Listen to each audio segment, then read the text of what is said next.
Inappropriate leaders. We all know them.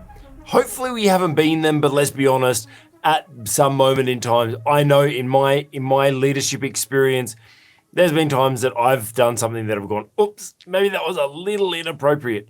So what should we do if we are around a leader that is being inappropriate?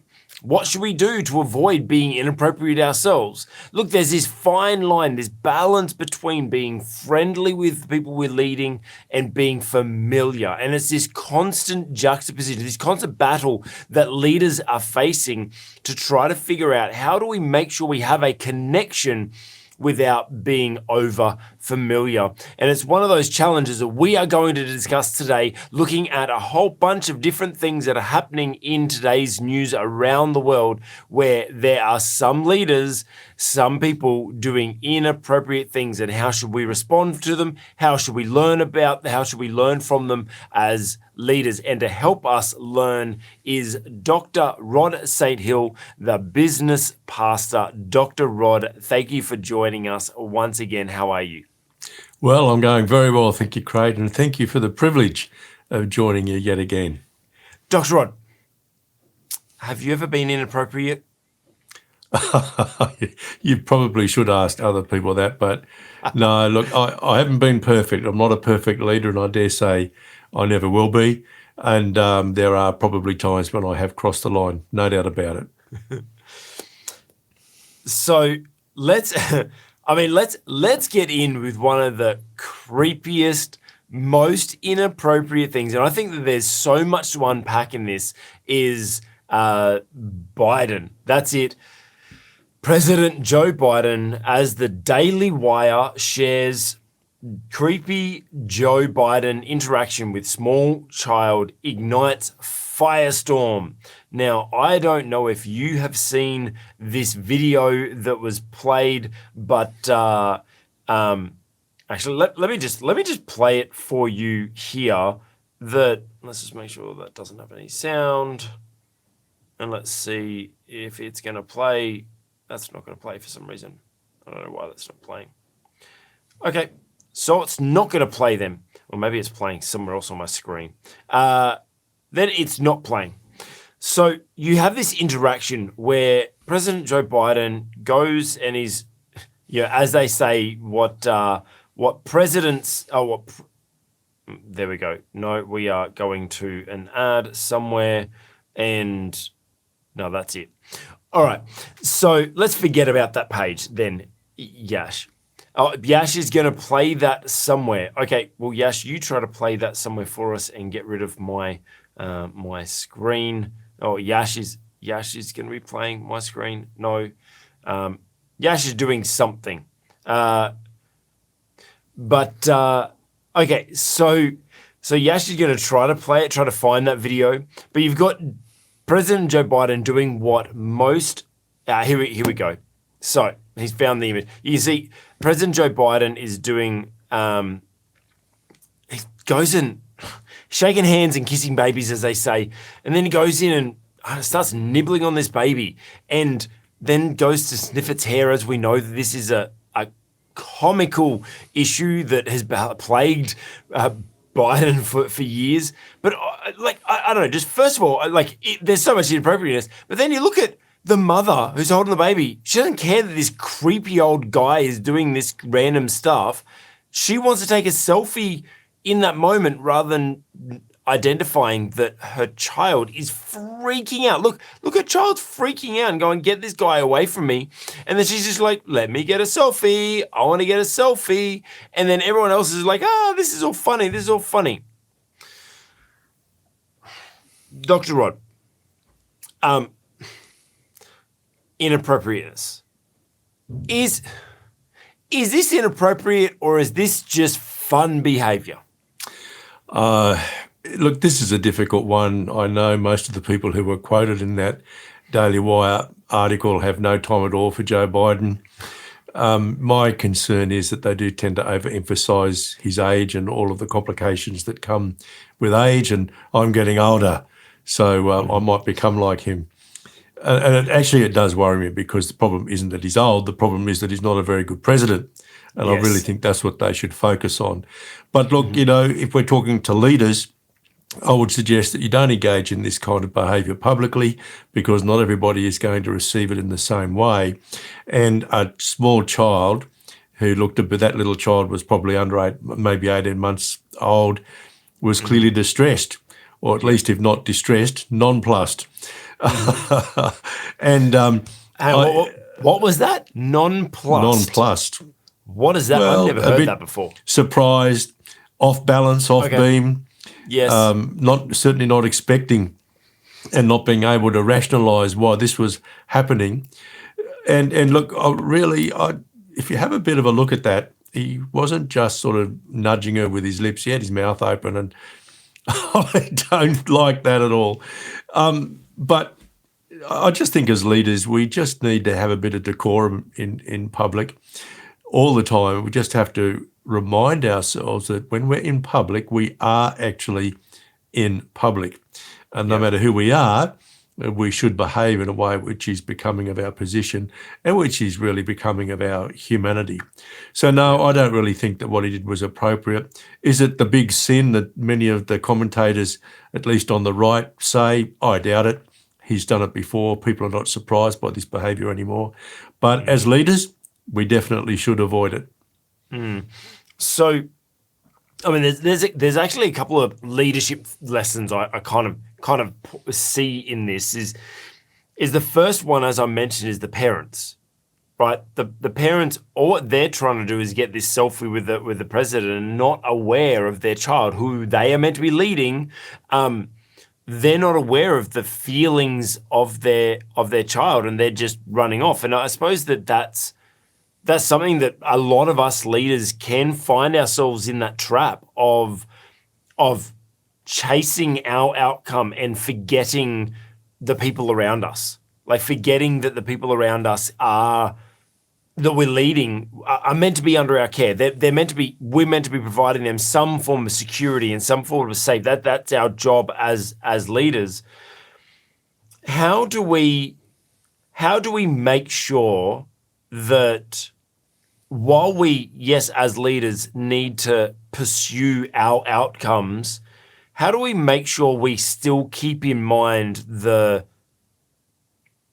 don't necessarily want to say feelings, because I think feelings are spoken a little bit too much about, at the moment. But, the emotional state, let's just say, of the people who we are leading. What's the take there? Look, I think the big issue here is the parents were doing something for themselves and the little child was only incidental. And as leaders, it's not about us, folks. It's not about us. It's about the vision that God has given us, and it's about the people who are around us. And that's really I felt that one of the things that did come out of that clip was that the parents wanted a selfie. Certainly the person who appears to be the mother was focused on the selfie, not on the child, who was maybe not distressed, but clearly made uncomfortable by that incident. And of course, the thing that goes through my mind is, so what about this stranger danger business too? Yes. I think being consistent matters as well. And as parents, we certainly do lead our children. There's no doubt about that. And we didn't have a wide-angled view there. Obviously, there were some security people with Joe Biden, and it was a crowd situation as he was leaving Finland. I mean, and good on him for actually receiving people in the crowd. I think that was a good thing. It's good for leaders to allow people to get close to them, and there are lots of leaders who wouldn't do that. So, full marks to him for that. But I just don't think he conducted himself all that well. And I think the parents should have been a little bit less concerned about their moment and had a little bit more consideration for the child.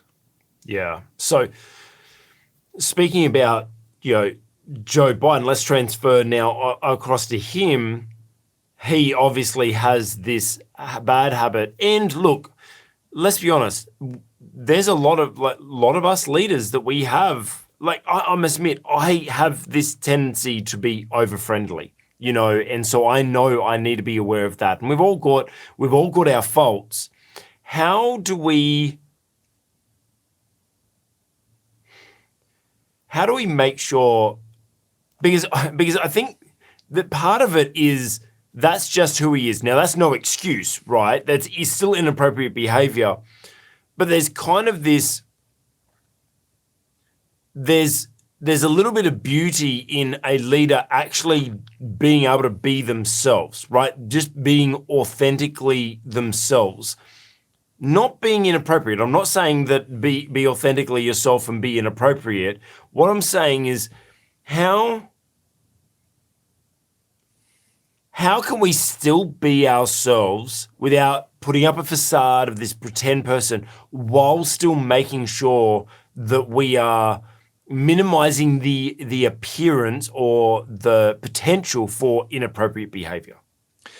Well, I think we have to come to terms with the fact that some behaviours are best not exhibited in public and best not exhibited with strangers or with people we don't know. Look, anybody's going to cuddle, nibble, their own tiny children and grandchildren in my case, but it's a little bit different within the context of family, where obviously you're well known and loved by the children and the parents, and it's a safe environment. It's quite different when we're in a public place where we don't have any idea who the people are, nor do they of us. A small child, of course, doesn't. So I think we've got to set sensible boundaries. That's all. And it's going to be different with different people. As leaders, we know some people a lot better than others. So in my case, as a pastor, there are people I relate to who've lived with us for lengthy periods of time, as you indeed have. So our relationship is a little bit different to someone I may have known for the same period of time, but has never actually lived under my roof. But I wouldn't treat you quite the same way that I would treat my two daughters. Yes. Because they're my daughters, they're my flesh and blood. Even though obviously, we say, well, you are part of the family. Qualitatively, my relationship with my two daughters is very different. And, I would hug and kiss them in a way that I wouldn't hug and kiss other people, even people in the church. You never hugged and kissed me goodnight when I was living there. So never kissed you goodnight. No, didn't do that. I didn't do that. And look, also, in the Pentecostal world, we tend to do a lot of hugging. I'm not all that much of a hugger, and I wouldn't say it's a rule of thumb, but most of the time I will ask first. Yeah. So I don't just I can't say I do this 100% of the time, but I rarely greet somebody, as it were, with a hug and a holy kiss. Yes. And there are those I know very well, particularly those who have lived with us at some stage. Yeah, there will almost always be a hug when we meet, but I definitely don't do that with strangers. And we just need to be reserved because we don't know a stranger's history. We don't know whether we're making them uncomfortable or not, and we don't know what first impression we're going to give to them based on their own experience, their own history, their own worldview, where they're coming from. So, you use the term or the expression that we need to hold ourselves a little aloof, and I think that's probably very good advice. Just be a tiny bit reserved, and you can let the guard down, as it were, a little bit later on when you're in a situation where it's safe and where for sure and certain that you have permission. But even on that, I think that's actually an area of concern that leaders do get themselves caught up in, is they have relationship with someone for having led them and mentored them through challenges and over years and known them intimately, or not that way, but know them well, right? That we can, as leaders, find ourselves falling into that trap of becoming too familiar over a long period of time, and then we do something that kind of just changes the dynamic of the relationship. It's either we did something a little bit too familiar where they're like, oh, maybe, and they pull back a little bit, or maybe they change their view of it, or maybe because of that, they become too familiar now, so they not lose respect for you in a bad way, but just more look at you as an equal than rather a leader, and we can lose that influence over them, I suppose. Look, there is some possibility of that, but look, when that happens and you realise it, you need to talk it through. I think that's the best way. These things are always best in the open. So have a discussion about it and say, look, I really did overstep the mark there. And it's interesting because I know I was in a situation once where I overheard one of my own staff say something to another member of staff. So my staff member was male, the other person was female. And I sort of thought, oh my goodness, that's totally inappropriate. So a little later that day, I just sought out this female and I said, look, would you like me to say something to him about this? And she said, oh, no. I've known him for years and years and years. You know, we've sort of been knocking around for 30 years. It's not a problem. It's all okay. So I didn't do anything about it. But if her response had been different, then obviously I would have had to do something about it. At the very least, have a chat and say, look, actually, no matter how familiar you are with a person, no matter how long you've known them, that really wasn't appropriate. Now, as it turned out, she was quite happy with it, not an issue, so I didn't take it any further. That's good. That actually kind of leads me into my third point that I wanted to talk about with this story with Creepy Joe, as they say. I forget who it was. There was a report, I think it was Tim Poole and his team at Timcast IRL. I'm pretty sure they were talking about it, and they were hypothesizing. I think that's the right word. But they were playing out what, after Joe Biden gets back into the car and all the team are there and everything like that, and they run off the next thing. What's the conversation of the team? What are they going on about, right? Because it's interesting that they started playing out that they're like, oh, there's Joe again. They're like, Joe, we keep telling you, don't do that, and everything. So how do we as leaders manage an inappropriate leader? And because we may be leaders, but still in a subordinate position to a senior leader, or we may be, like you just shared, a leader of someone who they themselves are being inappropriate. So how do we manage those dynamics? That's hard because intellectually I know what the response is. You have to confront it. You have to say to them, look, you know what? That behaviour really wasn't appropriate for the following reasons. But if you're like me and you don't like conflict, the truth is most of the time we let it go. Or you say something about it off the cuff, kind of, and just let it just that, linger, or you and talk just about it disappear. with others, and that's probably not. That really isn't going to resolve the issue.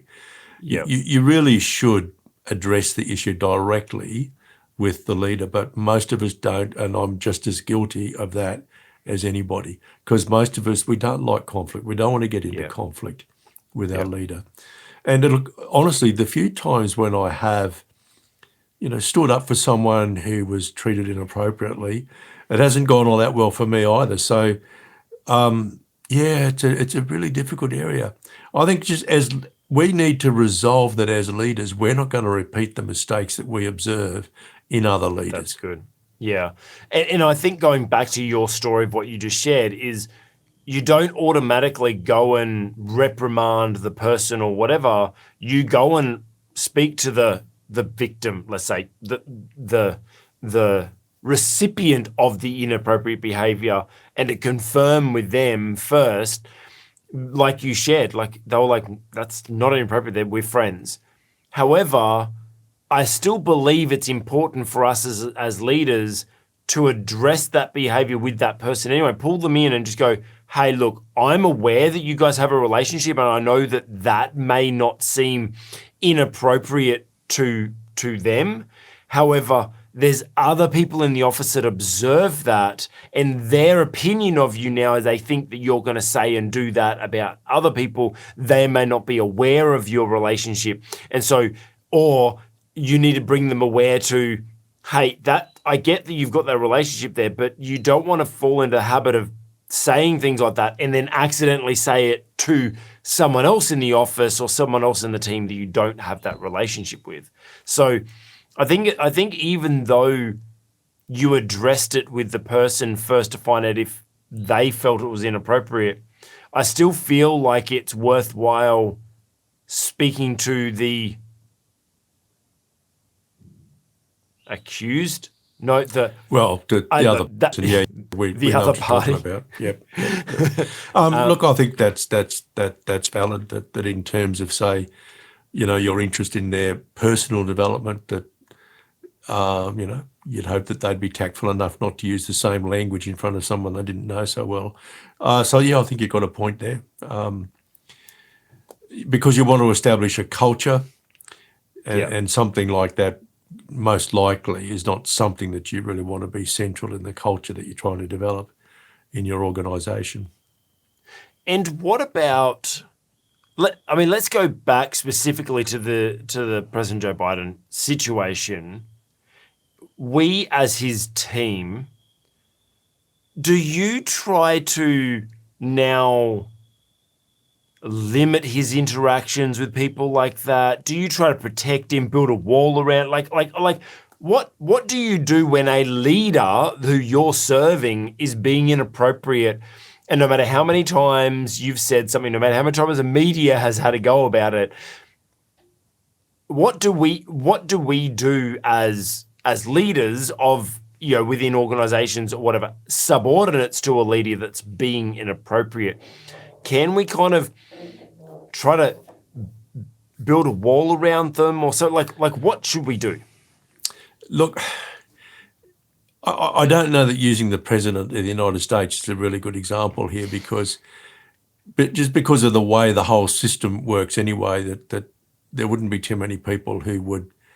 I don't think there'd be too many people, perhaps other than his own family, his wife, for example, who would be in a position where they felt empowered to make a comment anyway. Yeah. Now, you've suggested that they might organise things so that he's not, say, in close physical proximity to a young child and a family like that. They might, but of course the President could overrule them. Mm-hmm. So, and the other thing to note here is that this by no means featured on the front page of a lot of the legacy media anyway. So there's a lot of people who really couldn't care less about this. We don't actually know the attitude of his staff. They might be quite okay with it. I think, though, what I would be doing if I was looking after his public image, just say, look, you know what? One of the areas that we need to focus on is something other than that, right?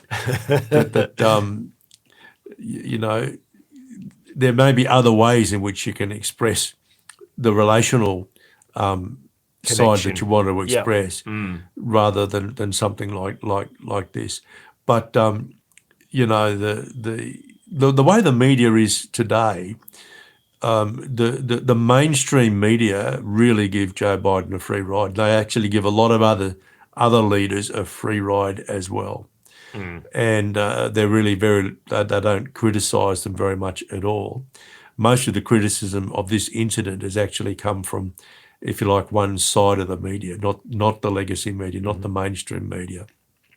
It's come from podcasts, it's come from the Daily Wire. I think, there are a few others. I don't like to call them right-wing. I'd probably call them conservative. Conservative, yes. More conservative. Mm-hmm. They don't see, but you see, they don't like Joe Biden, period. Mm-hmm. So that they're always looking for things to criticise. Honestly, I think it's his policies that we really need to focus on, because his policies are wrecking the United States. I don't think there's any doubt about that. His policies are absolutely dreadful for the development of a cohesive, economically strong nation, and that really should be the Yeah. the focus. I mean, when you think about it, he was in meetings most of the time on that trip to discuss the war in the Ukraine, something that could potentially drag the whole world into another war. Yeah. So snuggling up to a baby is pretty small change in that context. Yeah. You know, he's made the decision to send 3,000 reservists into Europe. Well, that has to be seen by many people as an escalation of the US contribution to the war in the Ukraine. And, you know, those are the things we should be focusing on. The loss of... But do you think that, like, I agree, but do you feel like that then as a leader, when you're in, especially when you're in this situation where you're dealing with something quite heavy, that you need to be extra careful of your behavior and not do anything inappropriate that is going to distract from the core message? I don't think he should have done what he did. I really don't. But I also think the media that are making a big thing of this should be trying to fry some bigger fish. It's as simple as that. Yeah. Yeah. But I mean, I agree with you 100%. What he did, I wouldn't recommend leaders should do. Those are the sorts of things they should avoid in general. So that's the kind of thing you do at home with your own family. If they're okay with it. Yeah, sure. Because reports are that his own family don't like him doing that. But anyway, so the moral of the story is for leaders, don't nibble babies. You could say that'd be a good title of a book. That'll be his biography, right? Don't nibble babies. Look, to be honest, if someone did that to my granddaughter, even if they were the United States, I wouldn't be very happy at all. Yeah. Definitely wouldn't Agreed. be happy. Agreed. So, okay, well, let's stay on this political, I suppose, trend for a moment, but let's shift and talk about the politics in France. Now, no, we're not a political commentator podcast. We're a leadership podcast, but there just happen to be these, these inappropriate behaviours that we've seen that, France, they're inappropriately responding to some things. So I don't know whether you've seen what's happened, but there was the French police had shot while trying to arrest a young man and I'll call him young man, a youth, and now there's been, it seems like France has been in riots for the entire year, haven't they? Pretty much. Look, rioting is almost a way of life in France, particularly in Paris. It happens all the time, and protesting is very common. I think what's happened here is the level of violence has escalated way, way beyond anything that anybody could believe is reasonable. Yeah, and so I think there's a couple of responses that I want to discuss with this. One is obviously the response of the people. We are talking about leaders, but it's leaders within the community that are actually causing this, right? Because if someone didn't lead this movement, it wouldn't happen. And so there's been violent riots now for the last week or so now because of this, since the shooting. That's one inappropriate response. The second inappropriate response is this article where the president of France, Macron, blames video games for these riots. So, as it says, fueled by rage over the police killing of a teenager during a routine traffic stop, June, throngs of young people in France have been lashing out against alleged racial profiling and calling for greater police accountability. There's been lots of riots and people injured and all that sort of stuff, and billions of worth of damage and stuff like that. So, and now the president is saying, well, it's those damn video games. First of all, Dr. Rod, let's talk about the response of the people. The response of the people. Obviously, violence is never the answer. How does it get like this? Like you say that protests are common over there and then therefore subsequently riots. What leads to this? Oh, look, it's more complex than video games. There's no doubt about that. Video games may validate in some people's minds violent actions, but you can really hardly causally link video games with what's been going on in France. France has I used to play a lot of video games, and I've never once felt the urge to grab a stick and run around the street smashing things. No, but you are probably able to divide fantasy from the real world. Not everybody's good at doing that. But look, France has got a pretty serious racial problem, but you can't do any research on it because it's illegal to actually carry out research on that requires data on ethnicity or race. So here in Australia, of course, every time you do a survey, you're asked for information about your sex, and you're normally also asked for information about your ethnicity. Yeah, that's common. Well, certainly we do it in the census, and you do marketing surveys, many other surveys that come your way. They'll have some questions in there. Now, in France, you're not allowed to do that. So they can't really research the problem. One of the things that has happened and by the way, I think we ought to make it very clear that the youth who were shot by police had a record. So the police weren't stopping that car for no reason. And the principle that we should let justice run its course has been totally ignored here. So that's something to keep in mind. And let me jump on that, because I think that's actually a really good point. Is it quite clearly says in the Bible, God says, vengeance is mine, right? So we shouldn't be trying to enact vengeance. We shouldn't try to seek justice. We should trust, like if someone, try to kind of bring this back on us as leaders, if we have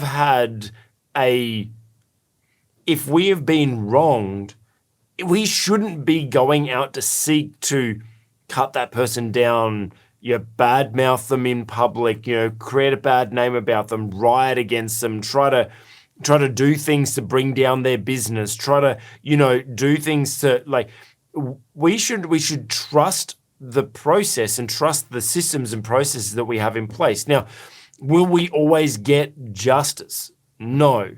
Will there be people that have done wrong by us that will get away with things? Yes.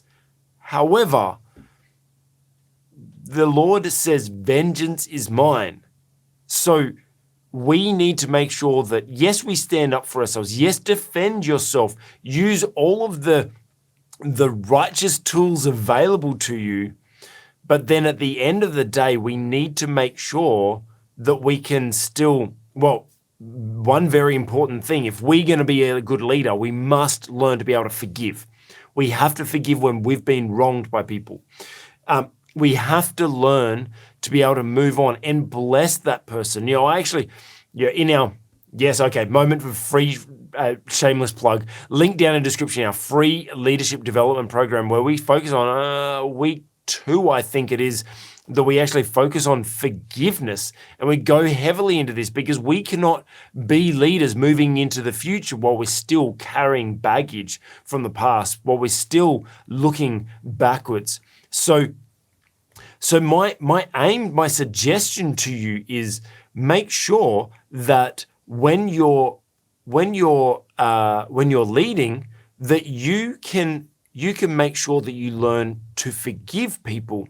If you've been wronged by people, yes, go to the police, report what you need to. If you do need to go to court, think about it. The Bible quite clearly states about that. While you're on your way to church, if you got anything wronged by someone, go and sort it out. If you have to take someone legally, try to sort it outside of, if you can, and just figure out what it is what it's worth to you. Because sometimes when you're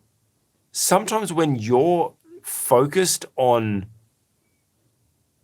vengeance of others, you're losing sight of your purpose. You're caught up in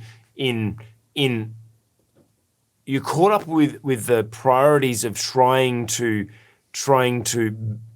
enact something against someone else rather than being focused on your purpose, and be distracted from your purpose. So my encouragement to you is one lesson we can learn from this is make sure that as leaders that we don't try to seek vengeance ourselves, that we learn to forgive people, that we learn to ask for forgiveness or forgive people and be able to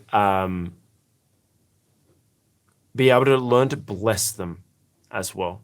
I think that's part of the our forgiveness stuff that we talk about is like you got to learn to be able to forgive people. Sorry, Dr. Rod, I just went on a bit of a rant there, and to be honest, I thought you had disappeared, but I realised you were further down because there was Yash has multiple screens. Well, actually, we've got way too many screens open here, so.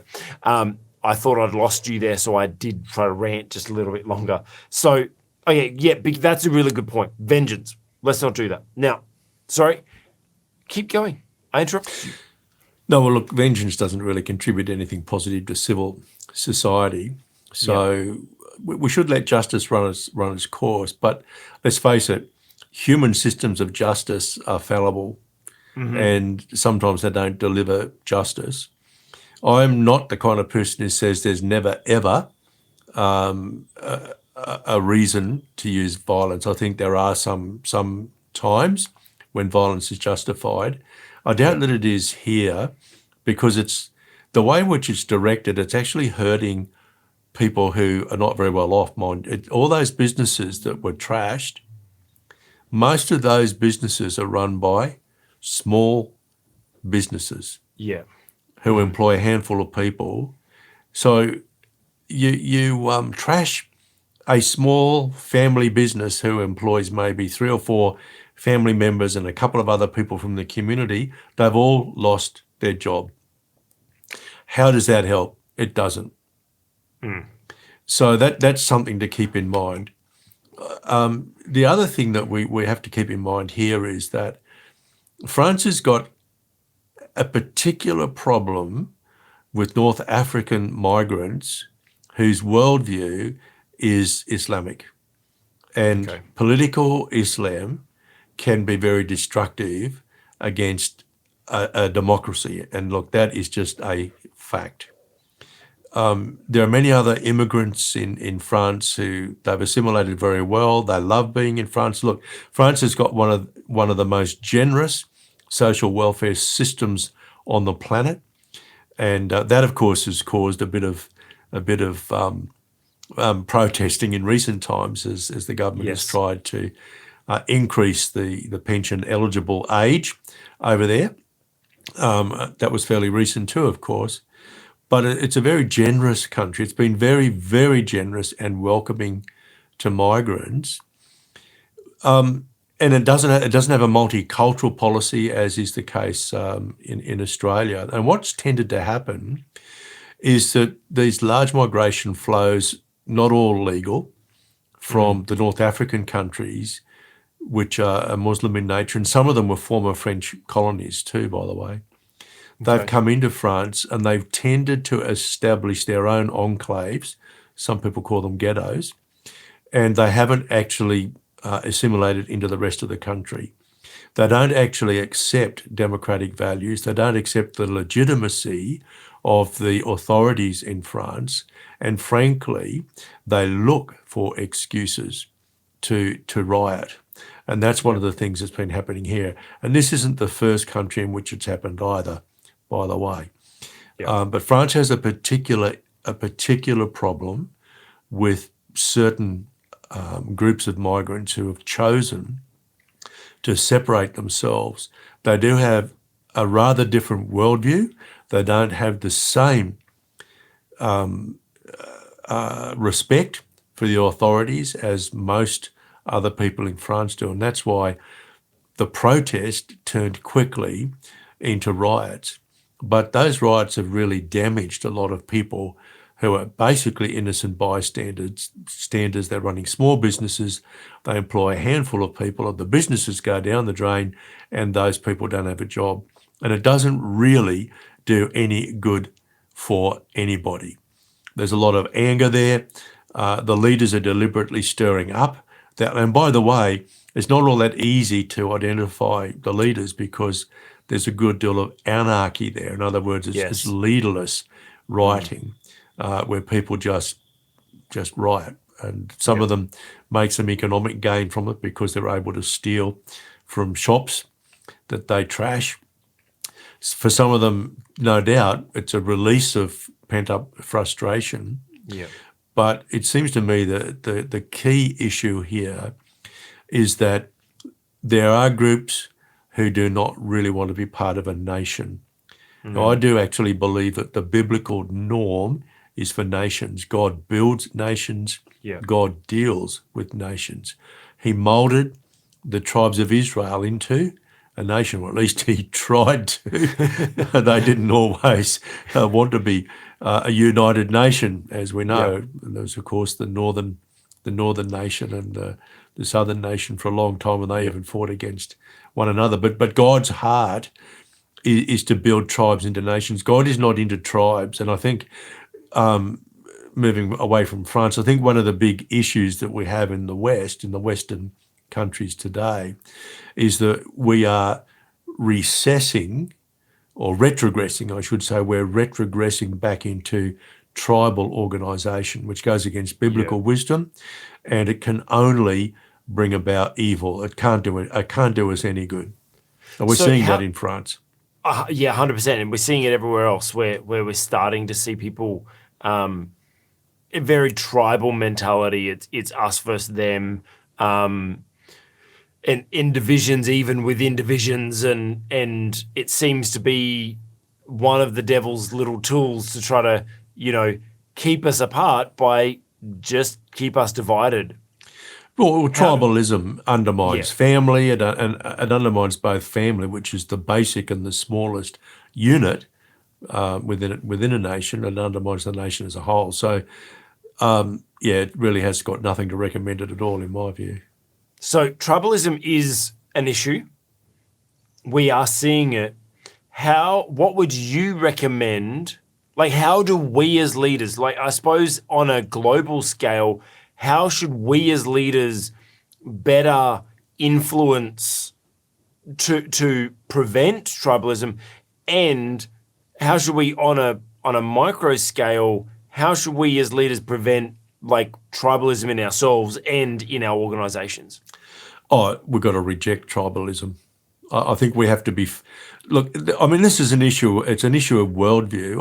I believe that the biblical worldview favours nationhood over tribalism. Yeah. And look, we've just got to know what we believe and why we believe it. I believe that God takes tribes and he fashions them into nations. And that seems to me to be much of what the biblical narrative is about. The fact that in numerous passages in the Bible, we see that God deals with nations. He doesn't deal with tribes. So that implies to me that the unit, the two most important units, as it were, are family and nation. And our worldview should be very, very wary of tribes and tribalism, because it disintegrates nations and it undermines family. What are some of the warning signs tribalism? Belongingness. I think once we start defining ourselves as belonging to, say, a dissident group, it doesn't have to be based on race or ethnicity. It can be based on other things as well. But as soon as we get into a situation where we see ourselves as part of us and others are part of them, that's when we're descending into a tribal situation. And that brings about disunity. Eventually, the us becomes more important than the family. That's what we see. And it tears up families. And, God is for family.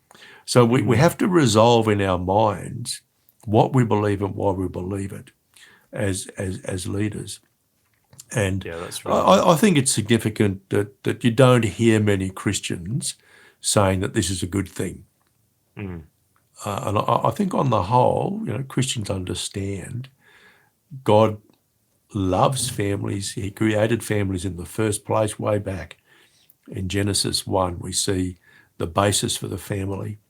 And he brings people together to fashion nations. And ultimately, of course, he will judge the nations. Yeah, that's really good.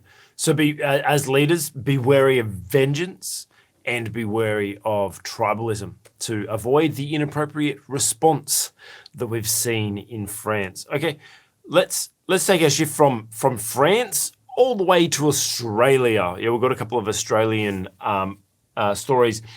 Actually, I had another Australian story as well that I was going to share, but we'll leave it for another time. Dr.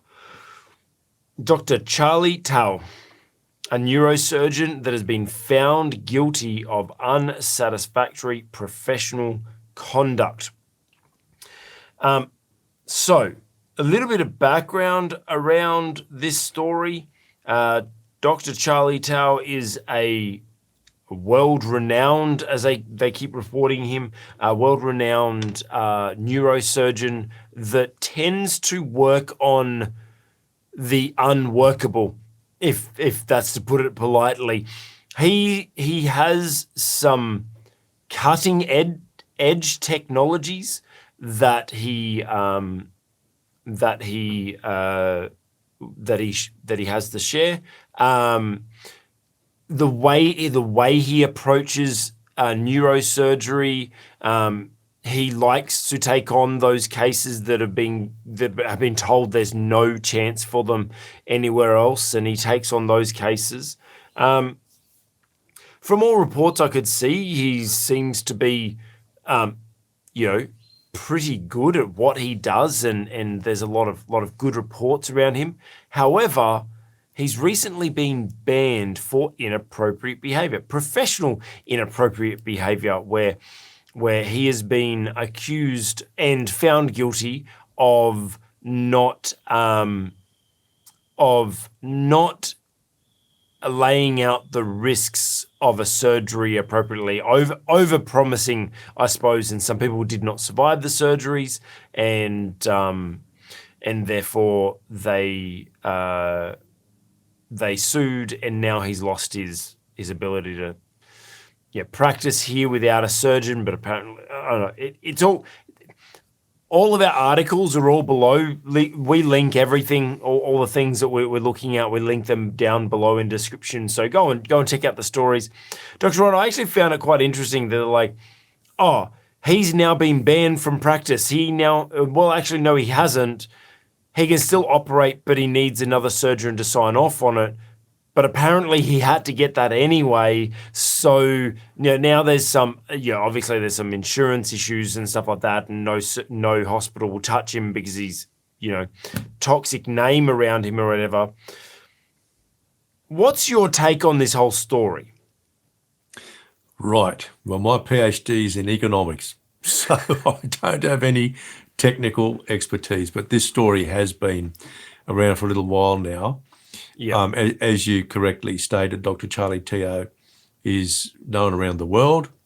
He does undertake very risky brain surgery, and he has been known to operate on patients who have been told that their condition is inoperable.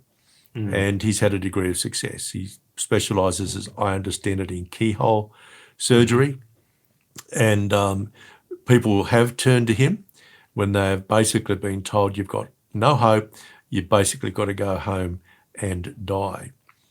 Now, in this, what brought all this to a head was that there were the families of two patients now deceased, laid official complaints against him, partly on the grounds that, in their view, the risks weren't fully explained, but also my understanding is it had a lot to do with his bedside manner as well, the way in which he dealt in particular with the families of those deceased patients.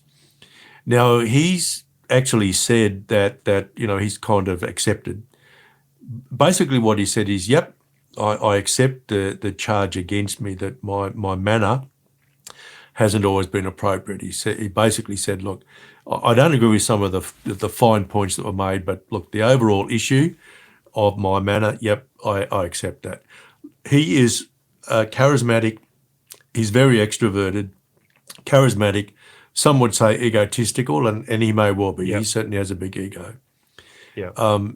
But somewhat warranted, though. He has. I think that's what I say sometimes when, like, it's a double-edged sword. To be able to do surgeries, you gotta have an ego. You gotta have some confidence, about you, and then to do surgery on the brain, even more so, and then to do surgeries that other people say are impossible. Well, you want that person to have a lot of confidence about them, wouldn't you?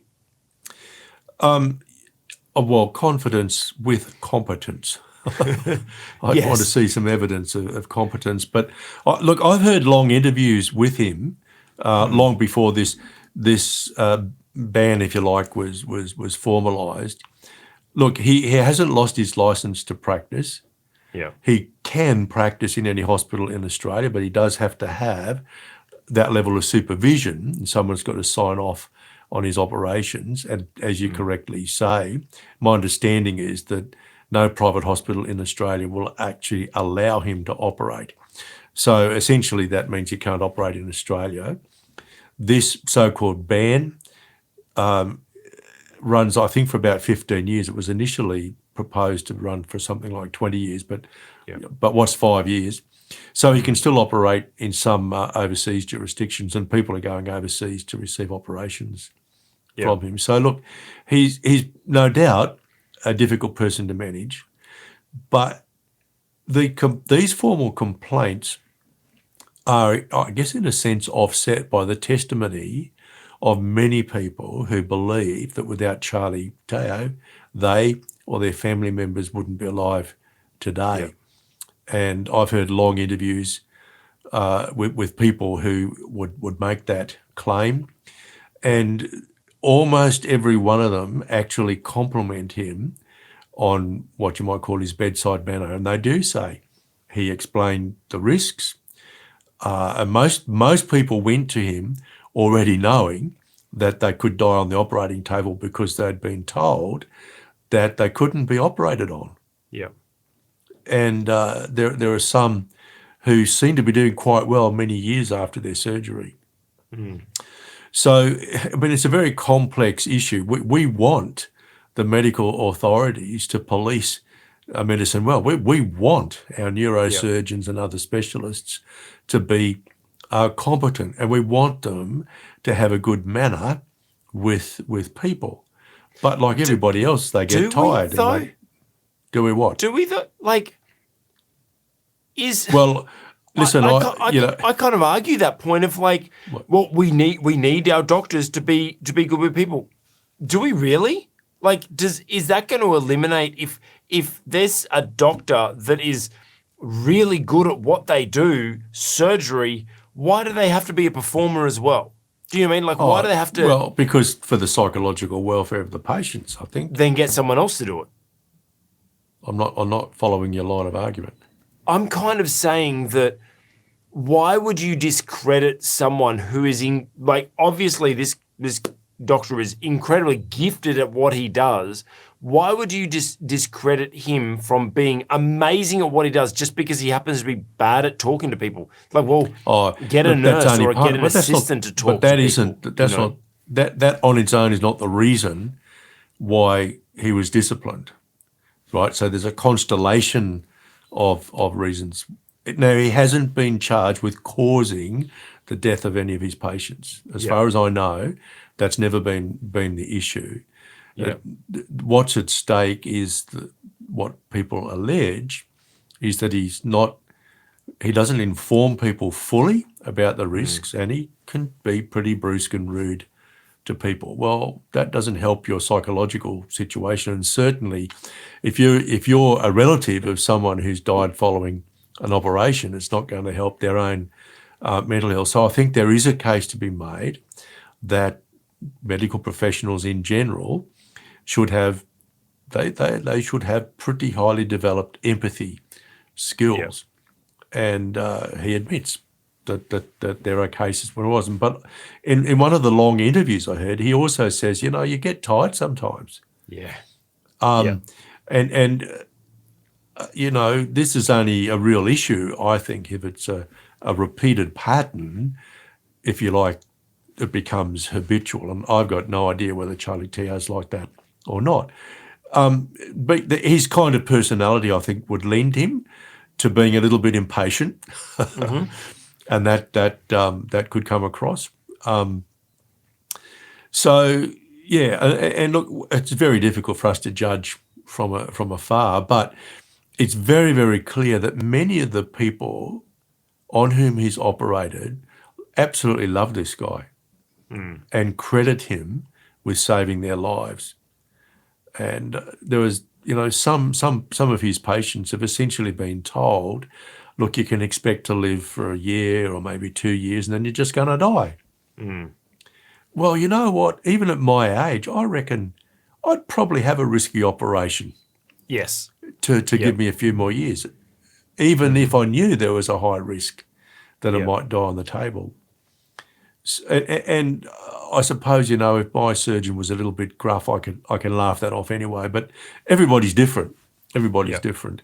I think we should have some concern for Charlie Teo himself. This is obviously a significant blow to him. And look, in listening to him and just listening to the intonation in his voice, I've seen him a few times on television, but most of the time I've listened to audio interviews. I think this is a guy who genuinely cares. Yes. In that sense, he's highly professional. Yeah. But medicos in general, they don't like colleagues taking big risks. He takes risks. He is a risk taker. There's no doubt about it. He takes on operations that other surgeons simply will not risk. Yeah. And he's had some spectacular successes.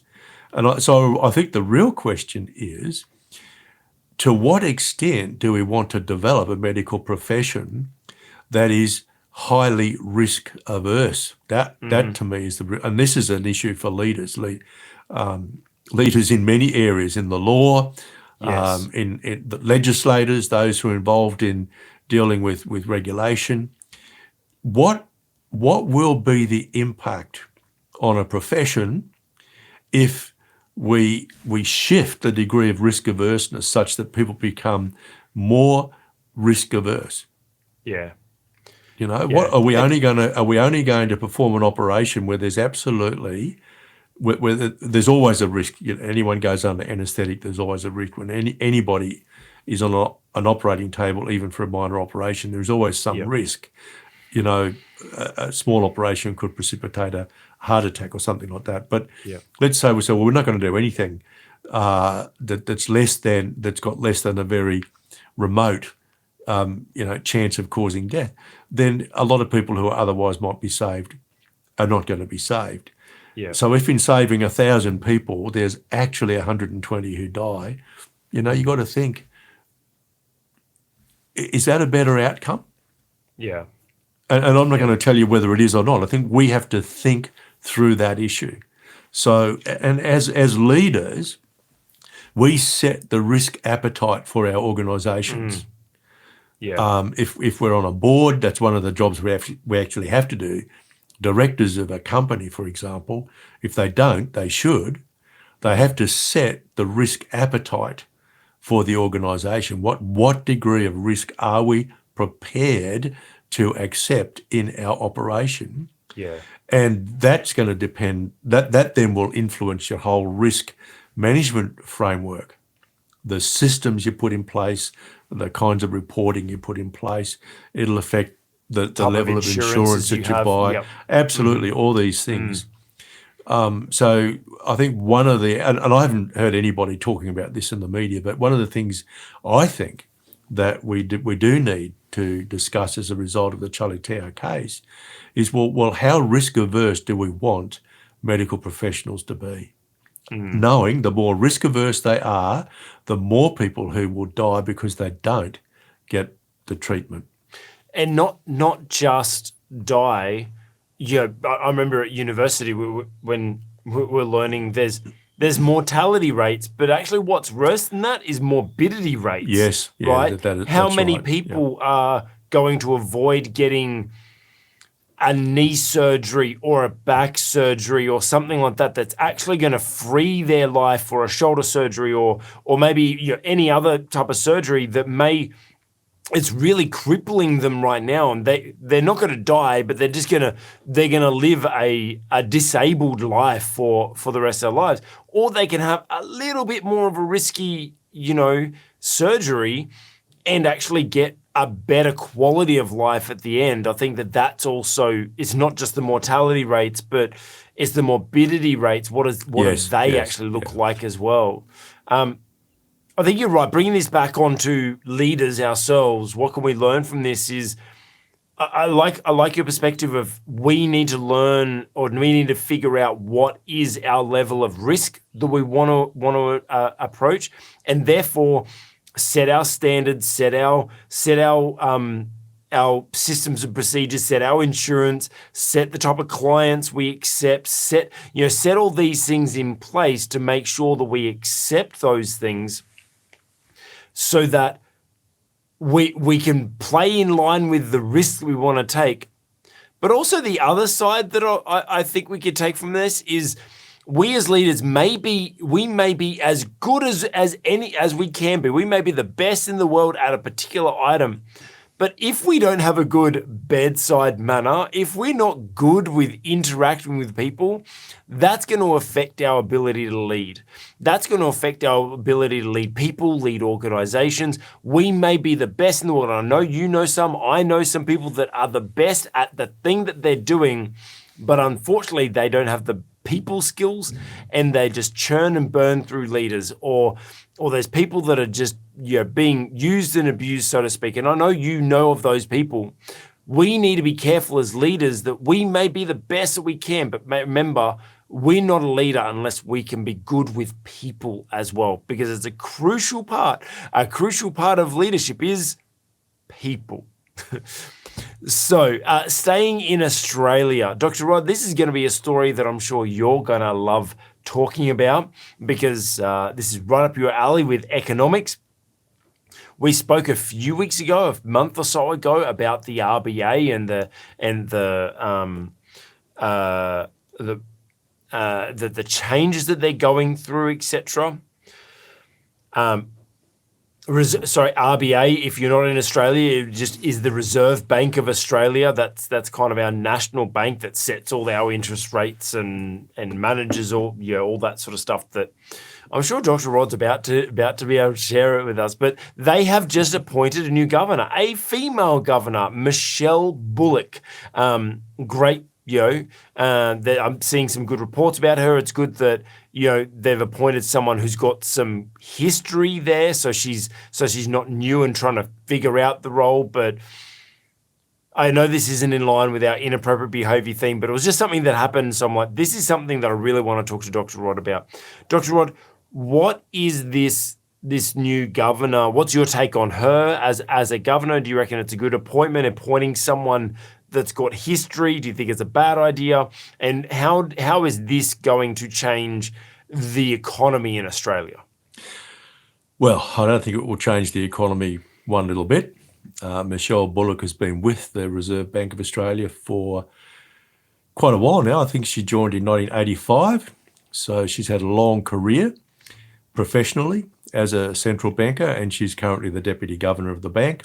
So she will understand the whole issue of the relationship between monetary policy, interest rates, and inflation very well. She'll understand the workings of the Reserve Bank of Australia. She'll understand how the board works as well, because she's already on the board. So, or at least if she's not on it, she attends the board meetings. So she's someone who's well qualified and well experienced. I think she's a fairly safe appointment. And there's no whiff that it's a political appointment. And I think that's really, really important. It's a little sad that the present governor, Philip Lowe, will not be renewed. He's served out his 7-year term. That term won't be renewed. The reason for that is, at least on the surface, that he made a statement in 2021 about interest rates remaining stable at least until 2024. And as we speak, we've had something like 13 interest rate rises since his speech.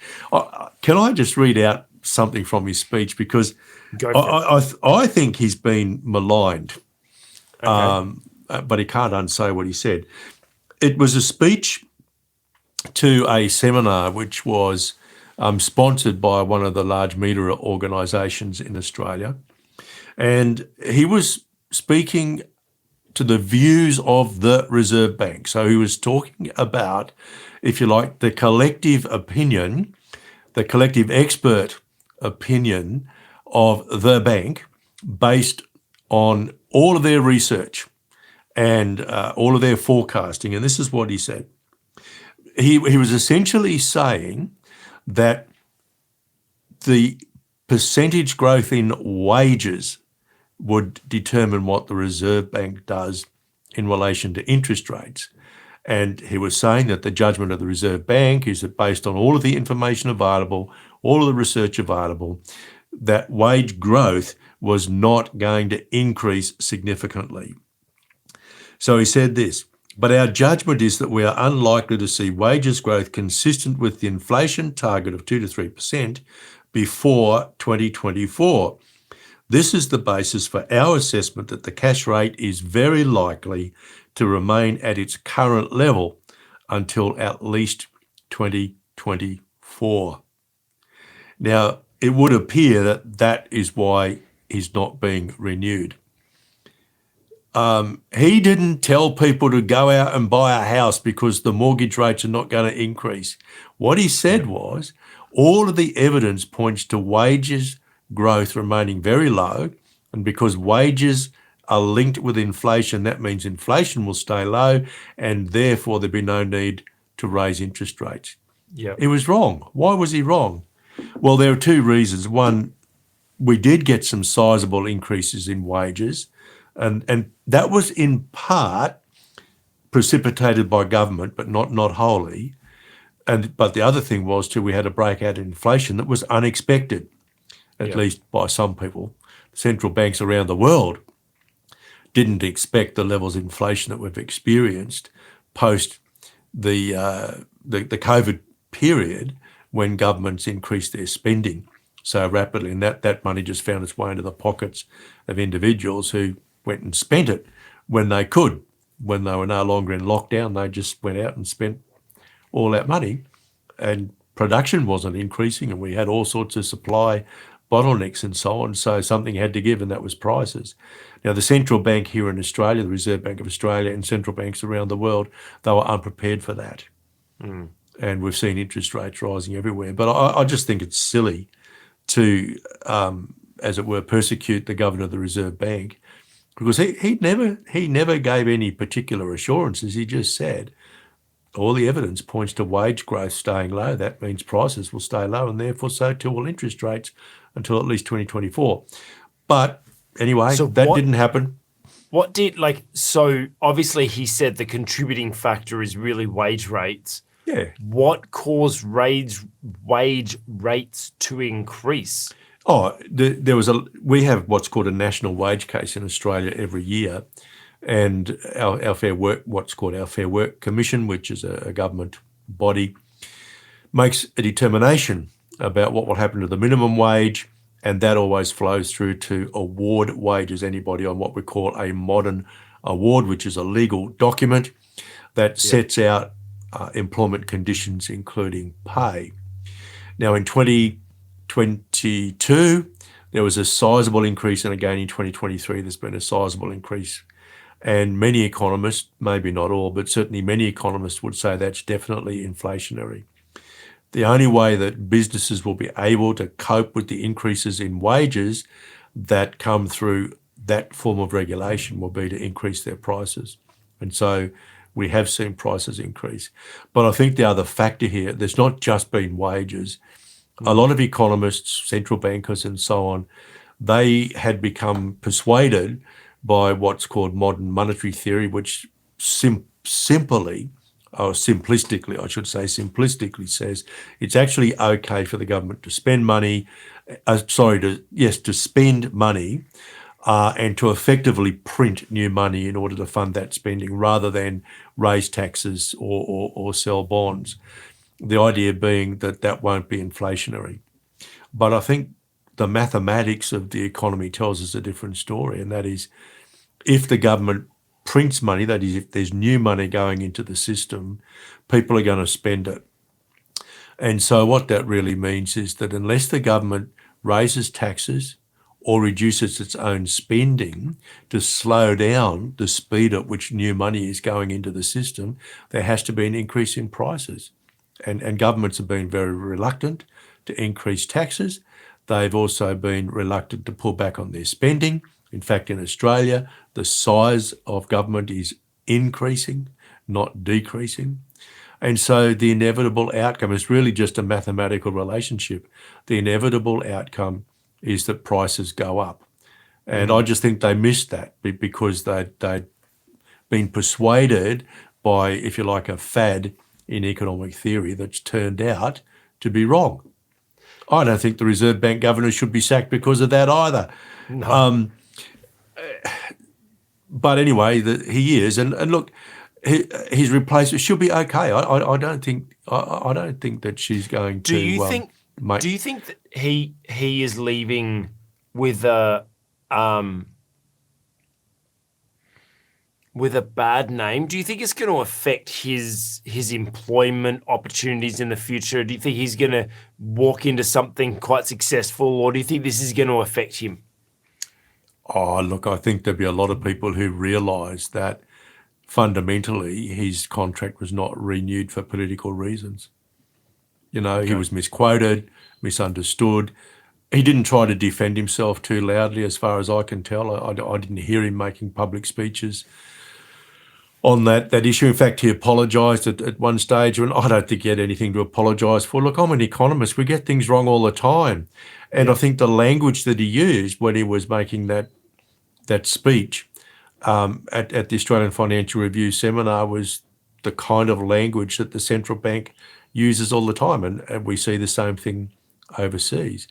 But governments governments never want to take responsibility for any bad economic news. Increases in interest rates are generally received badly because so many people in Australia are paying off mortgages. Mind you, these increases in interest rates have been very good for self-funded retirees because they're earning a little bit more now on the money they have in the bank. So it's not a bad thing for everybody, but the media in particular tend to focus on people who hold mortgages. And in Australia, unlike in the United States, most mortgages are what we call flexible interest rate mortgages. And so usually within days of the Reserve Bank announcing an increase in interest rates, the banks are writing to their customers saying, well, your mortgage interest rate is going to rise, effective at the end of this month or at the end of next month or whatever. Yeah, my interest rate through all of the changes, my interest rate doubled at the end. Yes, yeah. From about 4 point something to now 8 point something. Right. So yes. like it was a big difference. But in it's reality, been very significant. But look, I tell you what, anyone who asked me about mortgages around that time in 2020, 2021, I said to them, if you can't pay your mortgage at an interest rate of around 5%, you shouldn't be taking it out. Now, no one took any notice of me. And I've had phone calls from people saying, we're not going to be able to pay the mortgage. Well, I don't say, well, I told you so, because that's not helpful. But, I think anybody with a little bit of economics training should have seen what was coming down the road. And I'm a little bit surprised that economists weren't more outspoken, but there you go. So, look, the other big change, and I think this is much more significant than a change. Oh, by the way, to answer your question, if I was in position to employ somebody like Philip Lowe, I'd have no hesitation. I'd want to meet him first. I've never met the guy. I'd probably want to have dinner with him and talk about modern monetary theory and a few things. But no, I think he's conducted himself very well over a long period of time. And look, the governors of reserve banks, they tend to be reasonably conservative. The central banks themselves, they don't like increasing interest rates. Yeah. I think they have a strong preference for stability, because stable interest rates are good for the economy. They make business decisions a lot easier. And, I think he's been no less nor more, for that matter, conservative than most of his predecessors. I think he's done as good a job as any of his predecessors, and Australia has been blessed by having a long run of good Reserve Bank governors. I don't think Michelle Bullock will be any different. I think she'll be good. The biggest change, however, much more significant, I think, is that the determination of interest rates is going to be separated from the Reserve Bank board. Currently, the board of the Reserve Bank meets each month except in January. They have a month off, and they consider interest rates at each one of those meetings. Now, the decision about interest rates is going to be taken out of the hand of that board, and the board, if you like, or the group that will be established to make interest rate determinations will only meet 8 times a year. Yep. I don't really have any objection to 8 times a year. 8 times is against 11. It's not that much of a difference, but I'll be watching very keenly to see who is actually appointed to that particular body.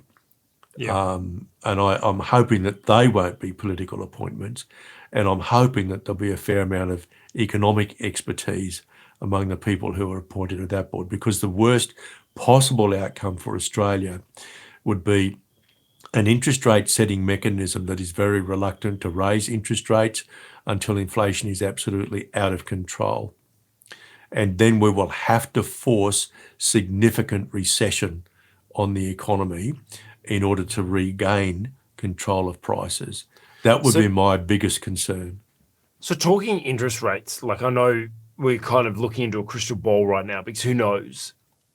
Do you think that they're going to, for the foreseeable future, this should be an interest rate we should be comfortable with?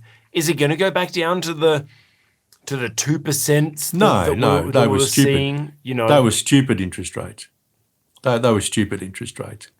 And we'd got those interest rates had got so low that even reducing the interest rates wouldn't have induced any more economic activity. No, look, when official rates get down to zero or very close to zero, you're in the stupid area of monetary policy. And look, one of the biggest issues we've got is that the government's fiscal policy, what it's doing with its spending on the budget, it isn't supporting what the Reserve Bank's trying to do by way of reducing inflation. Now, that means that we'll have to have higher interest rates than otherwise. That's for me, that's the big issue. A lot of people are going to hurt through higher interest rates because of government spending. And it's government policy that's driving up energy costs. So here in Australia, most of us are going to see around about a 30% increase in our power bills. That comes upon a 30% increase last year. We're paying far, far more for our power than we ever did before. That's directly a result of government policy. Yeah. We're going to be paying more for motor vehicles. Electric motor vehicles are still very expensive. We're losing good agricultural land because we're building solar farms and wind farms and so on. You can't farm underneath those windmills and so on. We're in a way we're shooting ourselves in the foot. We're making life difficult for ourselves directly as a result of government policy. Yeah. So I suppose I want to bring this back to us as leaders. Like, what can we learn as leaders? So one thing that kind of stood out for me is when you shared before that when people were asking you advice on their mortgage, and you were like, well, if you can't afford to pay a 5%, interest rate, then you shouldn't.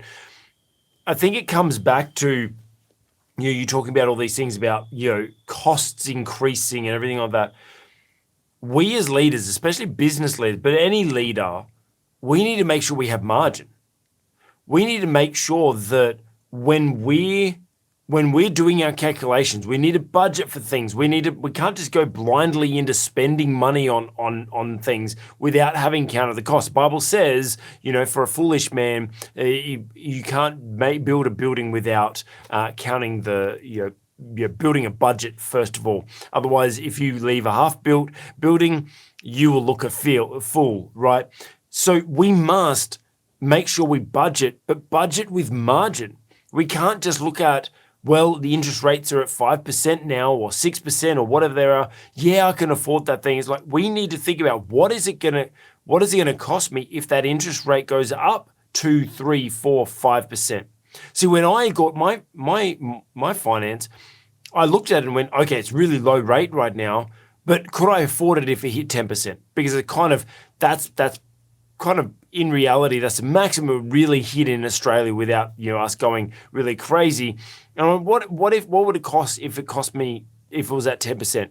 I could still afford that repayment, so I can go ahead with that. That's fine for me. And so we need to make sure as leaders that when we're doing our budgets, we add in margin for inflation, margin for things costing more, margin for interest rates increase, margin for emergencies and unforeseen circumstances. It's smart for us as leaders to make sure that we calculate in margin. So, Dr. Rod, talking about interest rates and taxes and stuff like that, let's talk about tax collection, or a tax collector, in particular, Zacchaeus. Let's talk about our leadership lessons from Luke. Looking at today, our theme for today is responding to inappropriate behaviour or avoiding inappropriate behaviour. What should we be doing? I thought it was a good trend of the way that Jesus handled and interacted with Zacchaeus was actually, we could learn a lot as leaders on about inappropriate behaviour. However, I also thought we just spoke about the RBA, and what better to talk about than a tax collector on this? So, I mean, look, I'm just going to read through it and just stop and preach for a bit, and then Dr. Rod and I will chat a little bit. But this is from Luke 19. Actually, Dr. Rod, I'm going to show my biblical ignorance. I don't confess to knowing everything about the Bible. When I was doing my research, I couldn't find this story of Zacchaeus in any other books. Is that correct? Is this only in Luke? I think what you'll find is that there are some stories that appear in only one of the Gospels or not in all of the Gospels. I don't think that's an issue at all.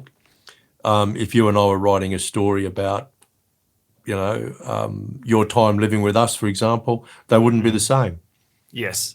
No, but that I was just doesn't mean curious. one of them is not true. I think you are. Am I correct. right that that wasn't Luke? Luke was it good? I'm just making sure I didn't miss. But yeah, well, look, maybe I'm not a better Bible scholar than you anyway. There are some things I know. There are some put things down I in don't. comments. Comment below if you happen to know if this is in any other of the books, because I read through this and I'm like, I thought there was more to the story than what is in here, and I tried to find it in one of the other books. I couldn't. So if you know where it is, put it down below. We'd love to be able to hear you out and read where it is elsewhere, or maybe it was just from my Sunday school days that they elaborated on the story to make it more interesting for kids. But we're in Luke 19, starting from verse 1. Jesus entered Jericho and was passing through. A man was there by the name of Zacchaeus. He was a chief tax collector and was wealthy.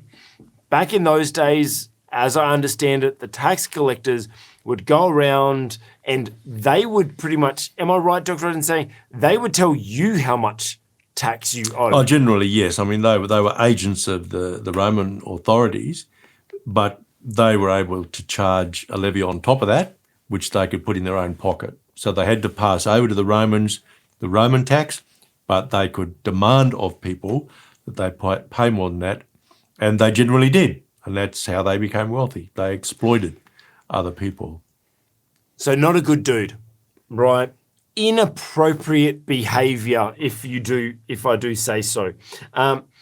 He wanted to see who Jesus was, but being a short man, he could not, because of the crowd. So he ran ahead and climbed a sycamore fig tree to see him, since Jesus was coming that way. I'm going to stop there for a moment. Dr. Rod, business leaders, should we be climbing trees? Is that appropriate behaviour? Well, maybe if you're a short business leader and you see Jesus coming your way, climb a tree. I kind of read this and I'm like, I automatically went, climbing a tree? That's like, we kind of, like, it's the story of Zacchaeus. We get it. Like, Zacchaeus was a wee man, was he climbed a tree, right? Like, we know that. But it's like, when you actually think about it, it's like, this was a very wealthy dude who was running and scampering up, probably wearing Louis Vuitton. He was probably wearing the finest of clothes and jewelry and everything. Probably had bags full of coins or whatever. Trying to climb the tree. Interesting. But my mind went to, I don't know why, my mind went, that's kind of inappropriate behavior, climbing a tree. Do we see that nowadays with business leaders or leaders? And I thought about Tom Cruise when he was on Oprah and he was jumping up and down on that couch. That was inappropriate behavior. Same with climbing a tree. We need to, Look, I think hold ourselves.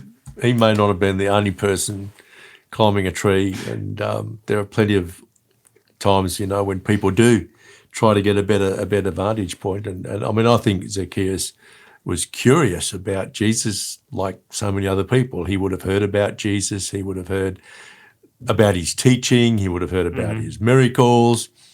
I'm certain he had no expectation that Jesus was even going to acknowledge him. Yeah. And he wouldn't have expected that Jesus was going to invite himself to his house. But he must have heard about Jesus. He was curious. I doubt that he had any intention of changing his ways at that time, but he just wanted to see, well, who is this dude who everyone's talking? Who is this guy who goes around healing people and doing good? Exactly. And so sometimes, you know what, metaphorically as leaders, we need to climb a tree. We need to climb a tree. Get a better view. We get a better vantage point. So true. And if it's worth seeing, sometimes if it's Jesus, then sometimes do something inappropriate to get closer to Jesus. Go for it. Well, I'd climb a tree to see Jordan Peterson. Probably not Joe Biden, but Jordan Peterson. I'd climb a tree. Or maybe you'd climb a tree with Joe Biden around to make sure he doesn't nibble you. Maybe that would be the. Maybe. We're starting to get a little inappropriate. When Jesus reached the spot, he looked up and said, as Dr. Rod alluded to, Zacchaeus, come down immediately. I must stay at your house today. So he came down at once and welcomed him gladly. All the people saw this and began to mutter, he has gone to be the guest of a sinner. Inappropriate behavior. Dr. Rod, sometimes we do hang out with people that aren't the most appropriate people. And how do we avoid, how do we find that balance between still witnessing, caring, loving for people, but then also being wise with the company we keep? Look, we're not Jesus. We don't necessarily always have the same level of discernment as he. But my view of this whole story is that Jesus was just going about his daily business. He was doing what Jesus did. He was out and about. He was with people. He was teaching people. He was healing people. He was, as the Bible says, going about doing good. And in all likelihood, people didn't know exactly what path he was going to take or know exactly where he was going to be. Word would have gone around that, hey, Jesus is coming, and Zacchaeus probably heard about that and wanted to go and see. Now, I think one of the significant things, I do believe that Jesus was wrongly accused of seeking sinners. And I know a lot of Christians say, if Jesus was on earth today, he'd be in the pubs and in the brothels. And no, he wouldn't. He'd be going about doing good, and he'd minister to everybody whom he came across. And I think that was what was going on here. He never sought out the sinners. He just ministered to anyone whose path crossed with his.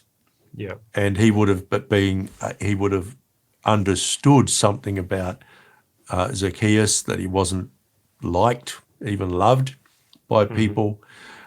He would have known that he was somebody who, in all likelihood, was exploiting particularly the poor, the weak, the vulnerable.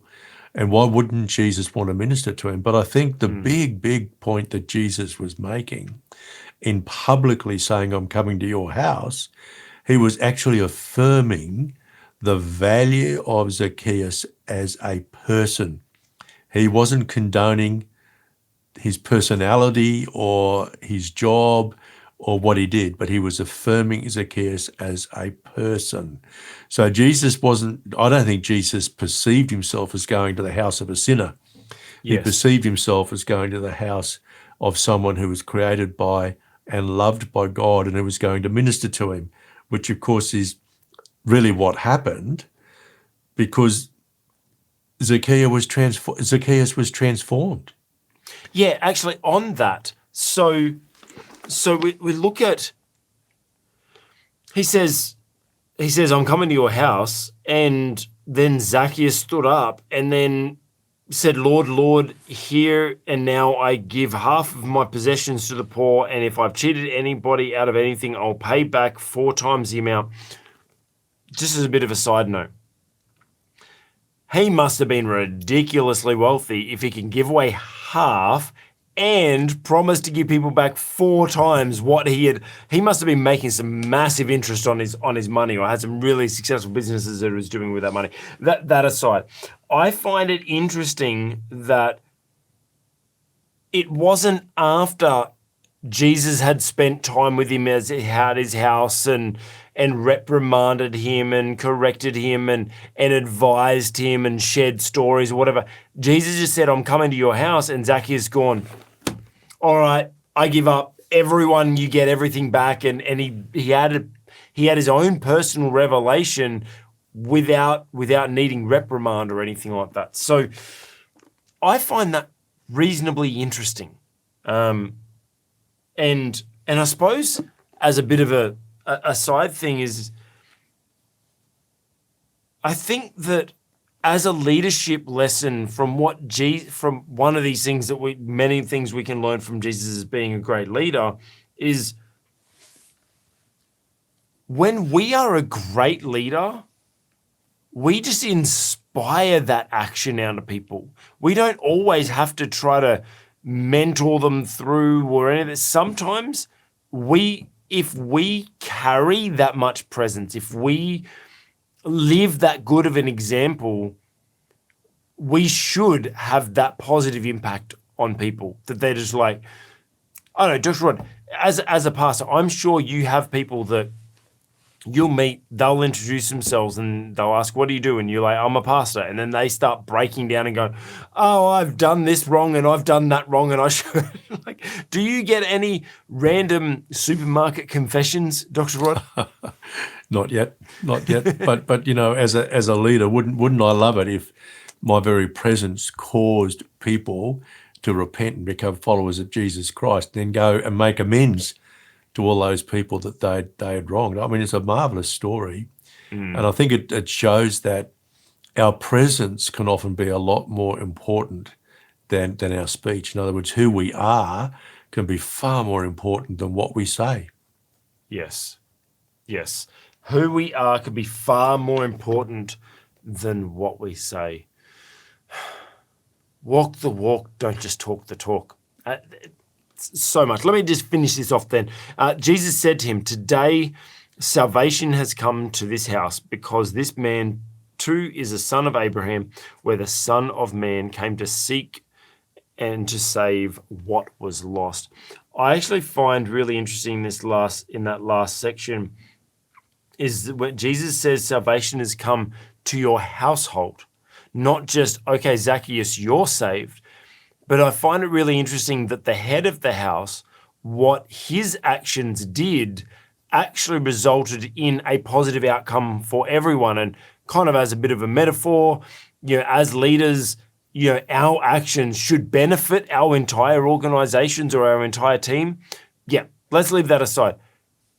Bit of a theological question. There's a lot of debate about this, about families being saved by the actions of one person in the family. What's your take on that, Dr. Rod, in aspects of this, what he's saying here? It's not a law, but there is a principle here, and that is if you like, the household leader gives themselves over to Jesus Christ, then often others will follow, because leadership being influence, that's not the only thing it is, but leadership is certainly about influence, among other things. Your influence will cause other people to follow. So, many people will quote the experience of the prison guard, with Paul and Silas there. And, his whole household was saved. Yep. And then say, well, that's going to be the case for your household. Well, I don't think so, because I also believe in individual freedom of choice. But if you are a leader within the context of your home, your community, an organisation, what you do will have a significant influence on others. I mean, this is why it is so important for us as leaders to be a good example, because people will take their cues from our example. Yeah, that's true.